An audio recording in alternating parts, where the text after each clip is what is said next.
BJP പുതിയ സ്ഥാനാർത്ഥിയെ പ്രഖ്യാപിച്ചിരിക്കുകയാണ്. കഴിഞ്ഞ ശനിയാഴ്ച സ്ഥാനാർത്ഥി പ്രഖ്യാപനം നടത്തിയതാണ്.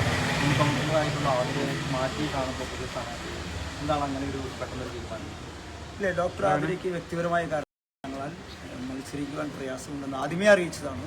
പക്ഷേ പാർട്ടി കഴിഞ്ഞ 5 വർഷം തൃശ്ശൂർ കോർപ്പറേഷനിൽ BJPയുടെ സമരമുഖങ്ങളിലും പ്രതിപക്ഷത്തും ഏറ്റവും ശക്തമായ പോരാട്ടം നയിച്ച കൗൺസിലർ എന്ന നിലയ്ക്കാണ് ഡോക്ടർ ആതിരയെ പരിഗണിച്ചത്. അവരുടെ എതിർപ്പുണ്ടായിട്ടും പരിഗണിച്ചത് അതുകൊണ്ട് തന്നെയാണ്. പക്ഷേ അവർക്ക് വ്യക്തിപരമായ കാരണങ്ങളാൽ അവർക്ക് മത്സരിക്കാൻ സാധിക്കില്ല അവർ പറഞ്ഞു. പാർട്ടിക്കും അത് ബോധ്യപ്പെട്ടു. അതുകൊണ്ട് തന്നെ പുതിയ സ്ഥാനാർത്ഥിയെ BJP അവിടെ പ്രഖ്യാപിക്കുകയാണ്. നമുക്കറിയാൻ സാധിക്കും, തൃശ്ശൂരിലെ സംഘപരിവാർ പ്രസ്ഥാനങ്ങളിലെല്ലാം ഏറ്റവും പ്രധാനപ്പെട്ട കാരണവരായിരുന്ന സ്വർഗീയ G. മഹാദേവിയുടെ മകൾ ശ്രീ വിദ്യയാണ് പുതിയ സ്ഥാനാർത്ഥി.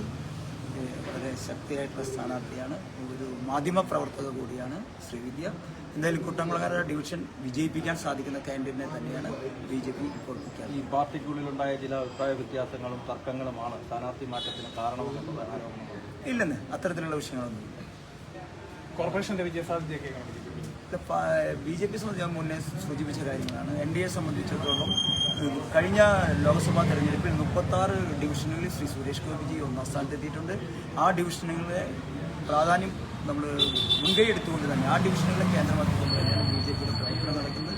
അതുതന്നെയാണ് ഞങ്ങളുടെ ടാർഗറ്റ്. 36 എന്ന സംഖ്യയിലേക്ക് എത്തുക എന്ന് തന്നെയാണ് BJPയുടെ ലക്ഷ്യം. അതെത്താൻ പാർട്ടിക്ക് സാധിക്കും. പുതിയ സ്ഥാനാർത്ഥിയായിട്ട് പാർട്ടി പരിഗണിച്ചിരിക്കുകയാണ്. എന്താണ് പറയാനുള്ളത്? ചുമതല ഏറ്റെടുക്കാൻ മാത്രം തയ്യാറെടുക്കുകയാണ്. തീർച്ചയായിട്ടും ഇങ്ങനൊരു ദൗത്യം എന്നെ ഏൽപ്പിച്ചിട്ടുണ്ടെങ്കിൽ തീർച്ചയായിട്ടും അത് കുട്ടംകുളങ്ങര ഡിവിഷന് വേണ്ടി വളരെയധികം നന്നായി പ്രവർത്തിക്കും. ആ ഡിവിഷന് വേണ്ട വികസനങ്ങളെല്ലാം ചെയ്യാനായിട്ട് തന്നെ അത് തന്നെയാണ് ആഗ്രഹം. പിന്നെ സുരേഷ് മോദിജിയുടെ വികസന പ്രവർത്തനങ്ങൾക്ക് നിൽക്കുക, മോദിജിയുടെ കൂടെ നിൽക്കുക, അതൊക്കെ തന്നെയാണ് ഏറ്റവും വലിയ ആഗ്രഹം. ഏറ്റവും നന്നായി ചെയ്യണം എന്ന് തന്നെയാണ് ആഗ്രഹം. ചെയ്യും. നേരത്തെ പ്രഖ്യാപിച്ച സ്ഥാനാർത്ഥിക്ക് പകരം പുതിയ ഒരാളായിട്ടാണ് വരുന്നത്. ഇത്തരത്തിലുള്ള മാറ്റങ്ങൾ ഇതിനെ പറ്റിയൊന്നുമില്ല. അതൊക്കെ പിന്നെ പാർട്ടി തീരുമാനിക്കുന്ന കാര്യങ്ങൾ. അപ്പോൾ എന്നെ ഏൽപ്പിച്ച ദൗത്യം ഞാൻ ഭംഗിയായി ചെയ്യുക എന്നുള്ളത് മാത്രമേ ഉള്ളൂ. വിജയിക്കാനാകുമെന്നുള്ളതാണ്. തീർച്ചയായും.